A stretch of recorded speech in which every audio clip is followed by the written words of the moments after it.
develop for it to reflect in society, because no society can effectively exist and progress without well-defined values and culture. Charity, they say, begins at home, so these values should start from the family. Family values involve all the ideas of how you want to live your family life, and they are passed on from generation to generation.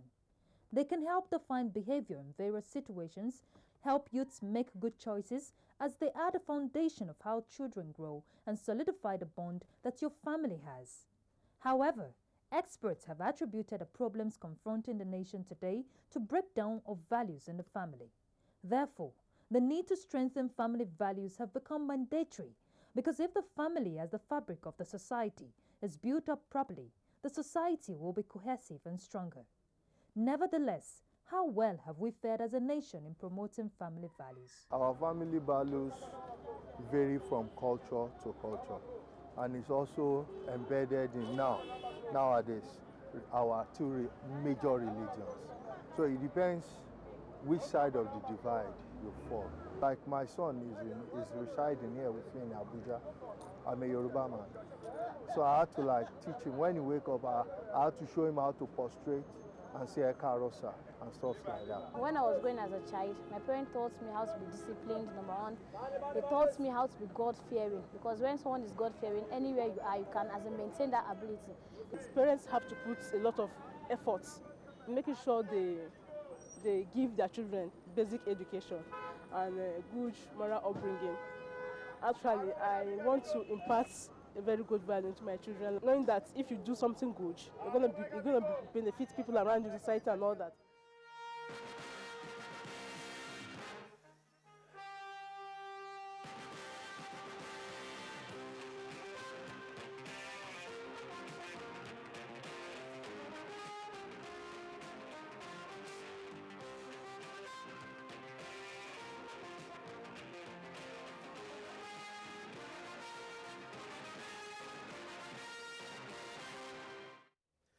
President Muhammadu Buhari on prudence in government. Vice President Yemi Osinbajo assures organized private sector of good operational environment, plus a live studio discussion on the aged in the society. All these and more on NTA News Panorama. Good afternoon, my name is Olajide Bello.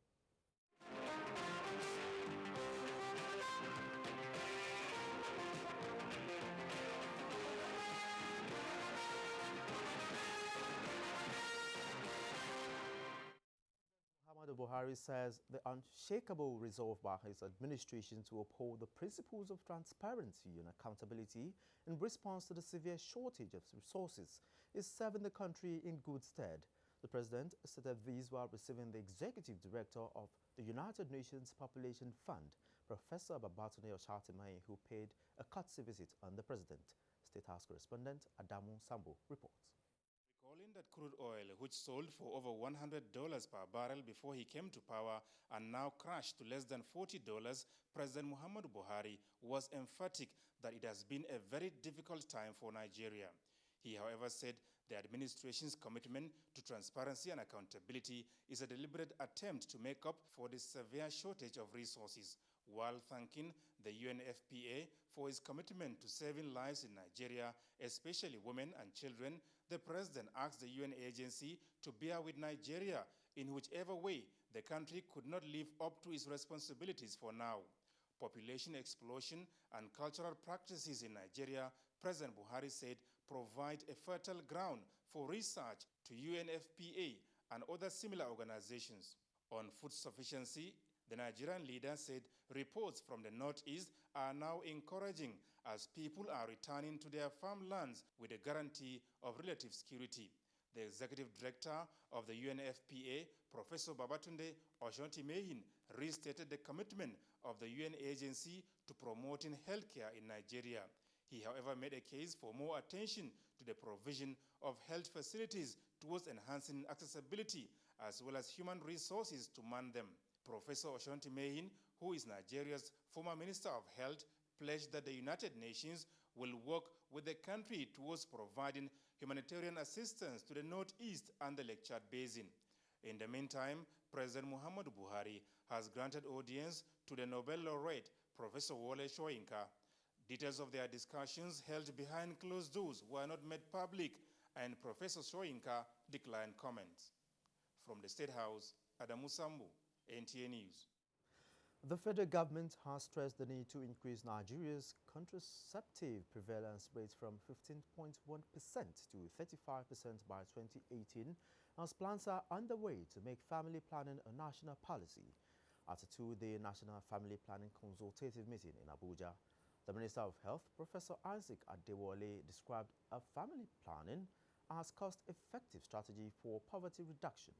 Aisha Obali reports. This is a meeting of key players in the health sector, traditional rulers as well as religious leaders, organized by the United Nations Population Fund, UNFPA. It is a collaboration between the UNFPA and the Ministry of Health to ensure a reversal in the current trend in maternal mortality and its prevalence through family planning, in addition to tackling poverty through girl-child empowerment.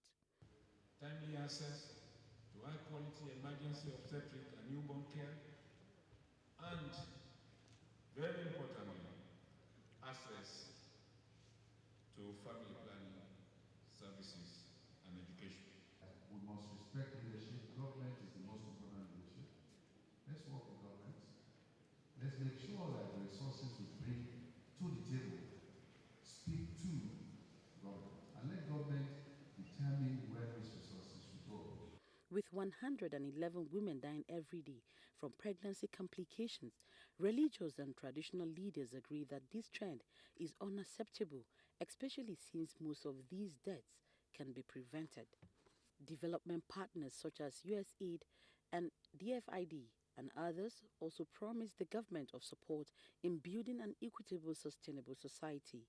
They also made a case for practical investment in the girl child by government so as to give girls and women access to reproductive health care and information for better reproductive choices. In Abuja, Aisha Obali, NTA News. And still talking health, with 2 years of Nigeria celebrating a halt in polio virus transmission, the news of incidents of polio in two local government areas of Borno State, Jere and Goza, has come as a surprise. The Minister of Health, Professor Isaac Adewale, and the Borno State Commissioner of Health, Haruna Michelia, both reacted to this in a short interview with health correspondent at the State House.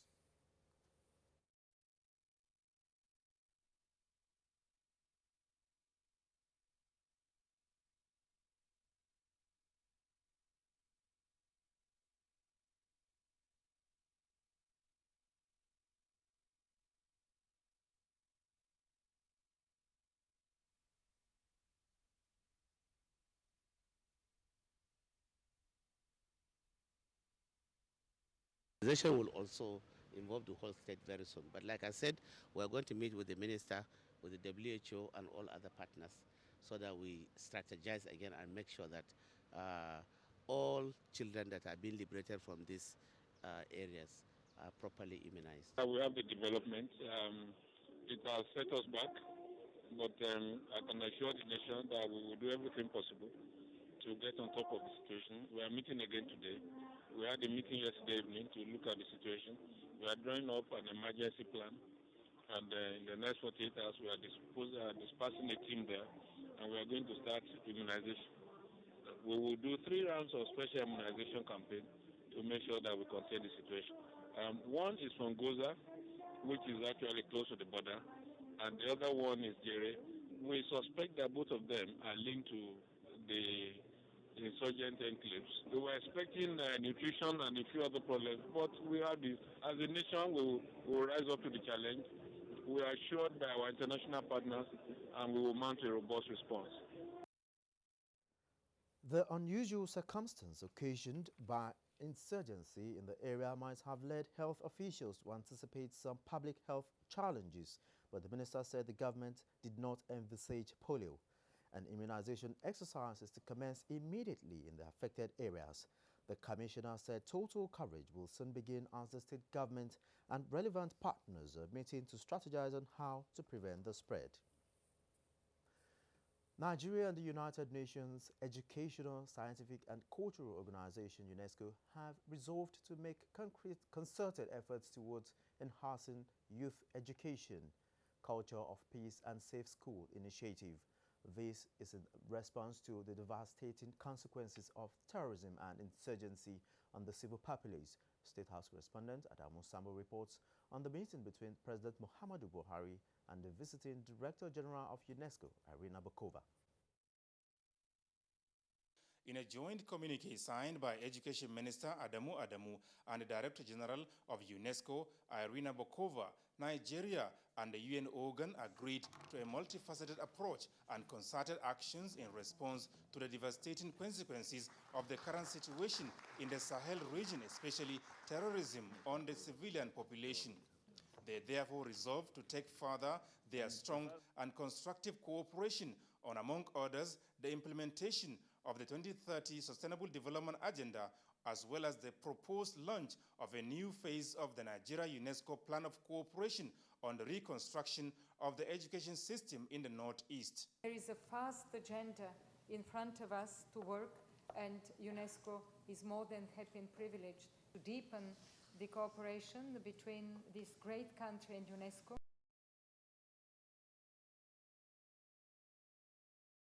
Implementation of his vision for change Nigeria and in order to implement the Sustainable Development Goals. President Muhammadu Buhari, who led 7 ministers to the interactive session, expressed serious concern over the threat of extinction being faced by Lake Chad arising from the effect of climate change. He warned that unless urgent steps are taken by the international community to regenerate the lake, those living in the region now suffering untold hardship will be forced to dare the desert to migrate and create more problems for them. Nigeria, the president said, does not have the billions of dollars required to channel water from the Congo River into the lake to check its rapid depletion, and solicited the support of the developed countries in mobilizing resources and technology towards saving the lake. He commended UNESCO's support to Nigeria in respect of the ongoing rehabilitation work in the Northeast and the reintegration of the internally displaced persons. The Director General of UNESCO, Mrs. Bokova, said her visit to Nigeria is to strengthen the organization's programs in the areas of science and technology, gender and youth development, culture, water resources development, as well as health and environment. We spoke, of course, about the challenges of economic growth, diversifying the economy, competencies, technical vocational training, the role of the higher education, the challenges of Lake Chad, and I supported the initiative of the Minister of Water Cooperation to hold an international conference. UNESCO has been involved for a long time. I personally have been 4 years ago crossed on a boat Lake Chad, and I saw what are the challenges of the local communities.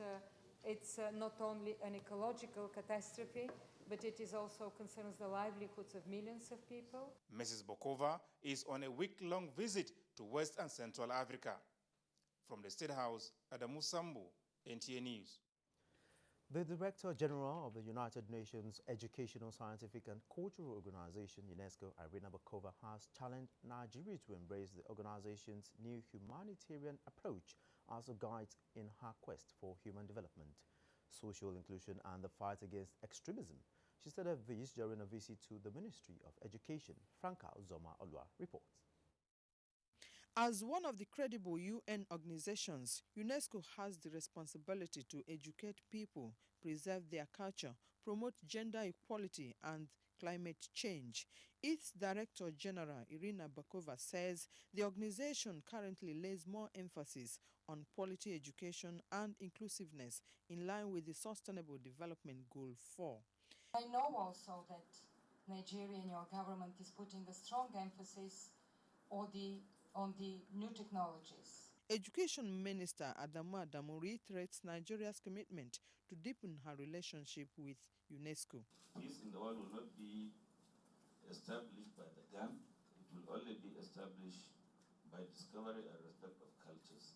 The National Open University of Nigeria, (NAUN), is collaborating with UNESCO in the area of open education resource. So the idea behind OER is to generate a knowledge base so that people become more and more educated, and all of it is supported by UNESCO. To ensure the resuscitation of not only those 4 or 5 chairs that we lost recently, but to look for more chairs in different areas to go and be cited in different universities in this country. This is the third official visit of Irina Bokova to Nigeria as Director General of UNESCO. Franca Uzoma Olwa, NTA News.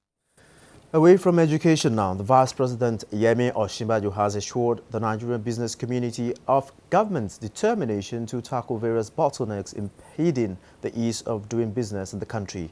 He gave this assurance when he met with some members of the organized private sector at the 2016 Presidential Policy Dialogue in Lagos. Amechi Pius has details. The forum provided participants drawn from various sectors of the economy an opportunity to have an insight into various government policies. The myriad of problems presented to the Vice President by some captain of industries include inflation, depreciating value of the naira, insecurity, and absence of critical infrastructure such as power, all of which, they explained, have negatively affected the ease of doing business in the country. Vice President Yemi Osinbajo, while responding, pointed out clearly that government is aware of these challenges and will continue to dialogue with the private sector to address them. These challenges are significant, but the opportunities to get it right are even more significant. For us, focus, steadfastness, and consistency are crucial. Apart from reducing fiscal and foreign exchange imbalances, the Vice President expressed government's determination to curb inflation, lower interest rate, and ensure lending to the real sector, as well as promote viable public-private partnership to increase foreign direct investment into the country. I believe that the foreign exchange market will stabilize, confidence will be restored, and that there will be an increase in the supply of foreign exchange, especially due to inward investments and increased receipts from non-oil exports. We've also pledged to keep capital spending in the budget at a minimum of 30%. This is a target that we're determined to keep, since it is investment that grows an economy. Accordingly, we've already made capital releases of 332 billion naira, which is more than the entire amount of capital released last year, with another 100 billion naira set to be released in the next few days. Chairman of the occasion, Alhaji Aliko Dangote, described such dialogue as critical to the effective implementation of government's policies. Some participants who spoke to NTA News at the end of the session say they are optimistic. We are the people that are going to implement those policies together with government. We are the actors, so there is nobody that is coming from moon. All of us here are the people that are going to do it. I think the current administration should give you a bit more time. I mean, you cannot solve a problem that has been there in the last, in the last couple of years overnight. The 2016 Presidential Policy Dialogue was organized by the Lagos Chamber of Commerce and Industry. In Lagos, Amechi Pius, NTA News. Now, away from business now to matters relating to the aged, and joining me in the studio is the Executive Director, Dave Omokaro Foundation, Dr. M.M. Omokaro, to discuss the issue of caring for the elderly. Welcome to the program, Dr. M.M. Thank you very much. Yeah, now let's start. What is aging and what is the present and projected population of Nigeria's older population? Aging is simply the process of growing older. Simply the process, but it's not a unique process. It's a multiple and interactive process, because you have factors. You have biological factors, you have environmental factors, you have socio-economic factors, you have your behavioral factors. So all these come together to determine your experience of aging. So that's the process. What's like the projected population of presently, Nigeria? maybe I go back 1991, that was 4.5. 2006, it became 6.7. Now, presently, it's projected at 8.4. So you see that there's a astronomical increase in the number of older persons in Nigeria. And these have socioeconomic and health implications. And as you know, traditionally, care of the older persons fell to the family. And it's becoming increasingly clear now that the family simply cannot handle the increasing number. And family support system has been compromised. So it's time now for the government to determine a policy direction, policy orientation for aging, a national framework of aging. How are Nigerians aging? And what are those things that have been put in place for income security, for, of course, the health care of the older persons, long-term care indeed. And then what about enabling and supportive environment? And what about the factor of actually including older persons in the development agenda? Because older persons all along, they have been excluded. How do you mainstream aging? All right, just like you rightly said, is there a cause for concern, and what is the status of well-being of Nigerian senior citizens? Yes, there is a cause for concern. As a matter of fact, and we are. Why is there a cause for concern? Because it is proven that the aging process is a major driver of non-communicable diseases. The aging process is a major driver of poverty. So where you leave your older persons, as a matter of fact, where you leave your growing population, because as you see, aging is a natural process, it's a process. So in other words, the people that are 45 today are going to be 50 and they're going to be 60. So how do you direct that process so that people live healthily and people live with skills and people live with social security, that when they get to that age, they can continually be engaged. They don't get to that age and become redundant. They don't get to that age and become functionally disabled. They don't get to that age and become depressed. As a matter of fact, they don't get to that age and they are abused, because elder abuse is becoming a social problem, as it were now. So it's a cause for concern. And okay, is there a coordinated government and non-government response to the condition? As a matter of fact, I would say yes. We have a statutory institution, the Ministry of Women Affairs and Social Development, but I would dare to say here that that ministry cannot adequately handle the problem and the challenges of aging. Aging issues should be mainstreamed across all the ministries, because you have housing issues, you have transportation issues, you have, of course, health issues, primary health care issues, you have the pension issues, and you have, as a matter of fact, even sports, interactions, physical education issues, and you have education and long-term learning issues. So aging is not a development agenda that you take and close in a particular ministry.